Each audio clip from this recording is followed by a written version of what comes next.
Greetings, Flosstube. Today is Saturday, September 8th, 2018. It is 11:25 a.m. I hope today finds you doing well. All is pretty well here in my little corner of the world in Sunderland, Massachusetts. My husband is in Georgia for the football game, which is actually not until 6 o'clock tonight. So while he was out of town, I decided I was going to do something that I've been wanting to try for a while. And that would be ice dyeing fabric. Now, the reason why I wanted to is, well, first of all, I was curious to see how it would work and what I could come up with, but also because I have a piece that I want to do eventually for Bill. I've done several different media of artwork for his office. I did a cross stitch of the state seal that I gave him back when his office opened. I gave him a matted framed photograph I took of the Minuteman statue on campus. My sister gave him a really cool string art of the state map with UMass written in it that she found on Etsy, things like that. And I have a tribal football helmet pattern by the same company, I think it's White Willow Stitching, who designed the rooster that I did last year.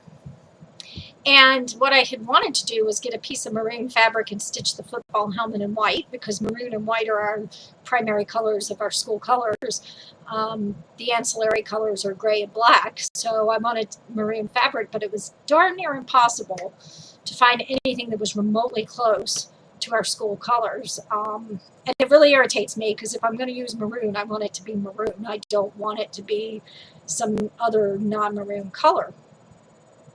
Because that happens in our bookstore all the time. There's like 4 or 5 different shades of red on our apparel, and maroon should be maroon. It's not that hard to figure out, right? Take red, add a little brown, mix it up, you've got maroon.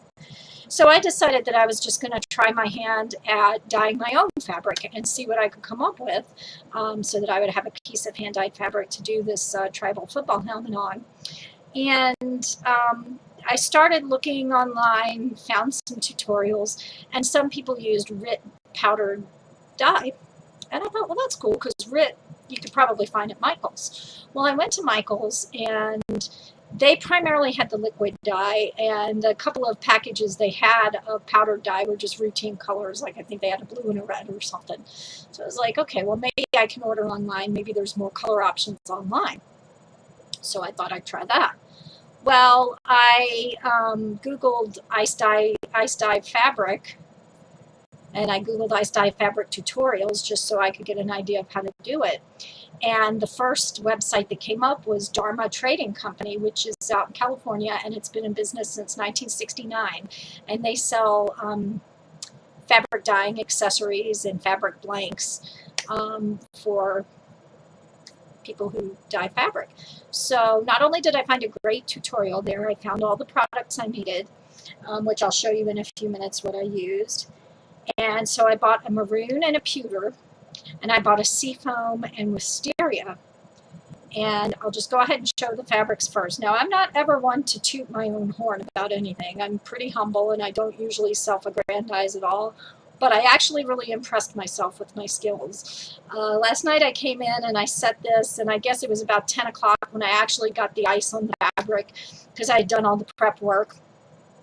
And I really love these. These are awesome. I can't honestly believe I made them, but the first piece of fabric I did, this is just a piece of really stiff 32 count Charles Craft even weave that I bought at Michael's. So I bought a couple of pieces of this, and I'm going to use this. I'm actually going to do another round of ice dyeing today. But that fabric went from that to this. And this is just pewter and maroon, but look at that. Now, the white spots are where there wasn't any ice. That's the thing. Like, if you don't cover the fabric completely with ice, then you will have white spots. So apparently there was one pretty big white spot in my fabric where I didn't have any. But if I was going to use this fabric, I would probably trim that off anyway. But you can see how even though it was only two colors that I used, it kind of broke down into some of its constituent components, because like I said, maroon is just brown and red, right? I mean, it's not that hard to make maroon. Well, some parts where I guess there was more ice, like you can tell right here, that is kind of a brown spot with some kind of pinky or red down here where it kind of broke up into its constituent parts. There's darker pewter down here where I must have put like a big splotch of pewter, and then there was no ice there. So the dark gray kind of faded out into light gray there. But believe it or not, this was only two colors. And what I did was, when I got ready to put the ice on it, after I did all the prep work, which I'll tell you about in a minute, before I put the ice on it, I just kind of like balled it up and scrunched it up, and then kind of just arranged it in this scrunchy mess to get the different patterns, and that's what it came out with. And I call this one Chaos because it is kind of chaotic, but in a good way. And then the next piece of fabric I used, because it was just one that I had in my stash, was I used, you know how you get the Lizzie Kate kits and they have the little piece of really rough natural linen? And I never used those for anything until now anyway. So this turned out very interesting and very different, because this one also broke down into its constituent colors. This one was seafoam and wisteria. And I guess wisteria made me nostalgic for my grandmother's house in Charlotte, because she used to have wisteria vines in the trees, and I loved that shade of purple. This is how that turned out. Let's see if I can, yeah, if the light doesn't shine through it, you can see it. It's all these really kind of greens. And see, this one broke down a lot into its constituent components of the green, because the seafoam was actually a very, very dark teal when I put it on the ice. It's so funny, because when I opened the dye and I looked at it, it was like this pale white powder, and I was like, wait a minute, how is that going to be seafoam green? But the second it hit the ice, it turned this real rich teal. But, you know, you can see where like some of it broke down into its constituent components of the green and the darker blue. And then you can see the purple. I didn't put as much purple into it as I probably would next time I was going to do this color combo. But, and I think this, the real dark splotch in the middle was kind of where I maybe overdid it a little bit on the amount I was using. But it still turned out real pretty. You see if I hold it up. Yeah, you can see better because the light's not going to shine through it that way. But it turned out really, I call this one Arctic Blast because it just looks cold. It's mostly real dark blues with some purple in it, and then the green, it broke down into its constituent colorways. And I mean, that makes sense to me, because I remember like when I was in middle school and we did the paper chromatography in science class, where you took the paper and you put the ink on it, and then you submerged the tip of the paper in water, and then as the water moved up the strip of paper, it broke the ink or whatever it was down into its constituent components. That's kind of what the fabric does when the ice melts. It just kind of wicks it out depending on where you put the dye on the ice, and it kind of wicks it out and makes it. And I mean, it makes sense too that would happen, because when I clean out my fountain pens, when I leave them to dry, for the nibs to dry out, I always have like a thick stack of paper towels, and I sit the nibs out on paper towels, and the paper towels will wick whatever ink is left in the nib out.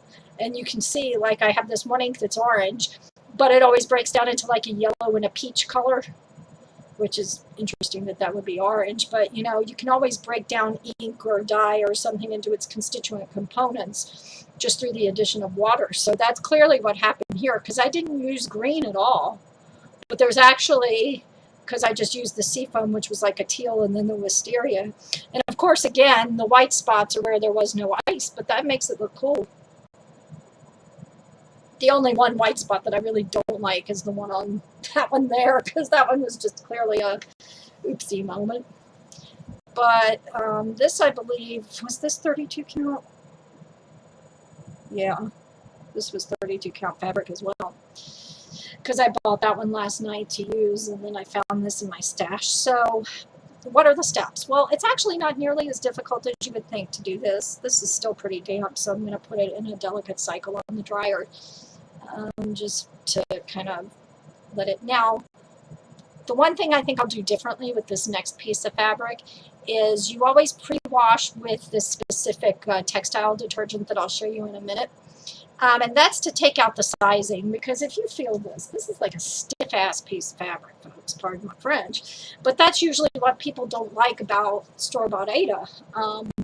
You know, that's why people usually don't, because the sizing and the fabric conditioners and stuff in here make it really stiff. So you want to first wash it with a professional textile wash to take out that sizing. And I just wasn't thinking last night when I threw this in the wash, because when I don't usually wash my my finished cross stitches now. I kind of got out of the habit of doing that in 2014 when I was in a rush on a deadline for a piece I was doing and I didn't have time to wash it. And then I was like, well, okay, that looks fine. I didn't need to wash it. So after that, I stopped, because before that, I would always wash every single fabric, every single piece I did, whether or not it needed it, and then iron it and get it framed or whatever. So I never really thought about putting cross-stitch fabric in the washer dryer. So I just threw this in the regular cycle, and it said on the detergent bottle that it was best, for best results, use hot water. And I just wasn't thinking about it, and it shrunk the heck out of these pieces of fabric. And then I thought, oh, well, you know, a lot of professional dyers will say that the pieces shrink a little bit, you know, so if you buy a fat quarter, it might not be a true fat quarter, just because, you know, there's shrinkage in the process. So when I do my next batch today, I'm going to just wash it on delicate cycle on warm water wash, because that should be sufficient to take out any of the sizing or anything. And while this piece of fabric still feels stiff, it feels a lot less stiff than it did. So that's the first step, is you want to wash. Now, like I said, I got all these supplies at the Dharma Trading Company. And I'll put a link in the description box below. And I'm also going to do a web blog post, because I know some people are visual learners and like to see the step-by-step directions written out. So I will do a blog post as well to share with you. But so the first step is you prep your fabric. I bought this bottle of professional textile detergent. It's a 16 ounce. Now, if you have a top load washer dryer, you use 1/4 cup of this to prep your fabric. I have a front loader, so you use 1/8 cup, and 1/8 cup is the equivalent of 2 tablespoons. So you use 2 tablespoons of this and run it through the wash. And like I said, I'm going to make sure that next time I do delicate cycle warm, not regular cycle hot, just to treat my fabric with a little bit more care than I did last night. So after you run it through the wash, the next step is you want to create your soda ash solution. Now, you can't skip this part, because this part is what allows the fabric to be prepped to set the dye. If you don't do this, your dye is not going to take to your fabric. Now, they sell soda ash in 1 pound bags, and 1 pound of soda ash is equal to 2 cups. So this is all you need in a gallon of water, but you have to be very careful with this. This is kind of caustic. So I got my little safety glasses so it wouldn't splash any in my face when I'm adding my fabrics. And then I got just a pair of just your stereotypical, you know, latex household gloves, reusable. And what you do is you just mix this with a gallon of water. And I saved an old milk carton just for ease of measuring the stuff. So then you want to soak your fabric in the soda ash solution for 15 minutes, because that will prep the fabric to take the dye and to, you know, grab onto it, so that it's, while I won't say it's color fast, it's not going to go anywhere. So this is what sets the dye once the ice and the dye powder work its mojo. So after you've done that for 15 minutes, then you're ready to make the magic happen. I've got a cooling rack that I bought. I just got it at Bed Bath & Beyond in the kitchen section. I got one specifically for this, so that I'm not going to use it for anything else. I do have baking racks for when I bake, cooling racks for when I bake cookies, but I'm going to keep this one separate. And then I just got a Tupperware bin. So, you know, you put your cooling rack in your Tupperware bin, And then you just basically put your fabric on the cooling rack. Now you can just, like, if you don't want all these beautiful little splotches and things, if you just want a straight out, excuse me, drop my fabric here. If you just want straight out like solid color, then you could just lay it across the cooling rack and make sure you covered it with ice. But in order to get all these little random splotchies and little pretty doodads and whiz bangs like this has, you just scrunch it up, just ball it up. I mean, act like you're balling up a piece of paper to throw in the trash. You know, just scrunch it. You could even, if you wanted to, you could even do tie-dye. I just don't like tie-dye because I like the more chaotic look of just random mishmash, but just ball it up. Put it on your cooling rack and then cover the piece of fabric with ice. And then whatever color combo you want to use. Now these are the Procyon dyes. You could never use these on like fake, like synthetics, like polyester and stuff. But they come in these tubs, and trust me, it does not take much at all to dye fabric. So you will get a lot out of these little tubs. So like I said, I got a seafoam and a maroon and a wisteria and a pewter. And so after you dump the ice, then just use your plastic spoon, sprinkle on whatever color combination you want, how much you want, how little you want. I mean, clearly with this piece of fabric, I kind of went back crap with the maroon. I kind of put, I mean, it looked like a bloody pile of, you know, whatever when it was sitting in there. And then after that, all you got to do is wait for the ice to melt. Now, I probably got my ice on this fabric at 10 o'clock last night, and by 7 o'clock this morning when I got up, it was melted, and it was ready to do the final work on it. I have a feeling if I try to ice dye in the winter, as cold as it gets here, it's going to take a lot longer to do it. But right now, it's hotter than hell outside. It's not uncomfortable in here, but it is kind of warm, so it didn't take long at all for the ice to melt. About 8 or 9 hours. And then you go in there and you look and you think, oh my God, the water's all brown. I hope it, well, don't worry about whatever color the water is because your fabric's going to turn out beautiful, trust me. So then what you do, don your gloves again, take that fabric, run it under cold water until the water runs as clear as it can. And then what you want to do is you want to do one final wash with the detergent, and then you're ready to go. So the final wash with the detergent, I washed it on the gentle cycle. 2 tablespoons of this for my front load washer. And voila, you've got a work of art. That is a truly unique piece because you'll never recreate it. You can't recreate it, you know. Each piece that's created like this is a one of a kind because it just depends how the ice melts, how much ice you used, how much dye you used. Oh, and one thing I wanted to tell you, when you use the dye, you should definitely wear one of these because basically it's a very, very, very fine powder, and you don't want this to get into your lungs. So yeah, I mean, you know, you kind of look like, you know, am I preparing for the zombie apocalypse or what, you know, or the next plague, but it will protect you from getting any little particles of the dye in your lungs. So you should always wear one of these when you use the Procyon dyes. Just better safe than sorry, right, folks? So, and, you know, if you wanted to dye more than a couple of fabrics at a time, you could save the soda ash because, I mean, it's going to be in that solution. So I'd say, you know, if you want to do 6 or 7 pieces, you know, and you're going to do a couple of pieces at a time, save the soda ash. I didn't last night because I was only going to do the 2 pieces, but I just got a wild hair under me when I saw how cool this looked. And I'm like, okay, I'm going to do this again today. So what I'm going to do is actually I'm going to do the seafoam because considering how the seafoam broke down into green, I'm going to do the seafoam in maroon and see if I can get like a Christmassy red and green thing going on. And then I'm going to do the wisteria and the pewter, but I want the wisteria to be the base color, so I'm going to put more wisteria than gray, more purple than gray in the other fabric, and just see how that. And I'm thinking for the red and green, I'm going to try to put equal parts red and equal parts green in it and see how that will like spread out once the ice starts melting. So, you know, with this way to dye fabric, you're really only limited by your imagination of what colors you put together, how much you put together. It was really inexpensive. It was like 18 bucks for the supplies. And, you know, I already had the one piece of, actually, I already had both of these pieces of fabric, and then I bought the other one just so that if I decided I liked it, I could do another round. So that's how I'm going to spend my afternoon.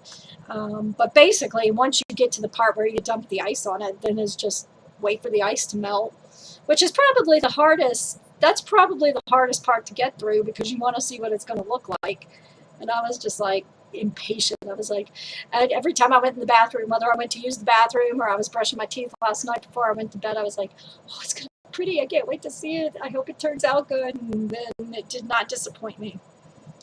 The only thing that disappointed me was that white splotch right there, but I don't know, it's kind of got some character. I mean, it's interesting how the red here was breaking down into the constituent components of the color, because that's more brown, and then there's some gray there from, apparently there was a lot of pewter here that kind of bled out that way. And then you can see like where the maroon here was kind of breaking down into like the initial red they used when they combined it with the brown, because like here's the maroon, and then you can tell it just kind of went that way, and it was like wicking out into the red. It's really cool, guys. Y'all should try it at least once. I mean, you know, and then we can all be like cross-stitching with our own handmade fabrics and be like ooh ah oh over everybody else's work. Not that we aren't already, but another reason to be all. I have no idea what I'm going to stitch on either of these because they're kind of dark, but you know, something stitched in white like a monochrome, like a, oh, you know what I could do on this one, or you know what I could do on, oh yeah, if I do the Christmas one, if I do the maroon and the sea foam and it comes out like a Christmassy kind of thing, I have a Santa that I stitched years ago, and it was a red work piece. It was just stitched in red, but I could do that in white on the maroon and red fabric, or the maroon and green fabric, if it comes out Christmassy looking enough. Oh, I could do that, yeah. But I'm going to back off on the amount of the maroon I use, because like I have plastic soup spoons that I got at the grocery store last weekend because I knew I was going to try to do this weekend.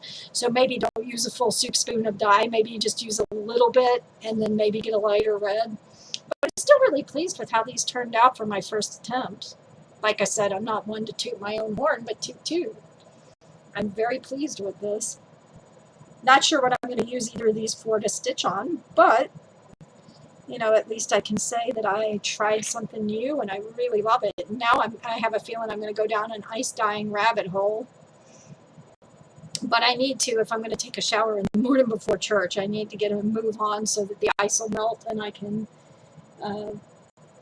take care of that in the morning before I go to church, because I'm going to need a shower before then. So I'm going to leave and get back to this, go put my next set of fabric in the wash to get it prepped for another dye.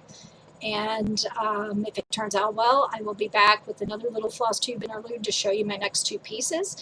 And until next time, I suggest trying this. It's a lot of fun. It's really not hard, and it's not nearly as messy as you would think. I did it in my bathtub, which is why I'm saying I'll have to do it now if I want to be able to take a shower in the morning before church. But I did it in the bathtub. You know, I kept on the gloves so that I didn't get dye on me or any of the soda ash or anything. And it really wasn't messy. This one actually, I don't know if this one, it was because I used less dye on this one maybe, but it rinsed out quicker than this one did. This one took a lot more work, but it eventually got to where it was just the water was as clear as it was going to be. But there's no need to worry about it rubbing off. That, you know, it's permanent now, which is why you use the soda ash. You've got to take that step so that you make the fabric usable. So I'm going to go work on some more fabric, and until next time, I wish you happy stitching and a happy life, and go for it. And if you decide to try some ice dyeing and you do Flosstube videos, please show me and the rest of Flosstube what you've come up with, because I've really gotten inspired by this, and I think I could really very easily be enabled and inspired by other people who have done the same thing. So see you later, guys.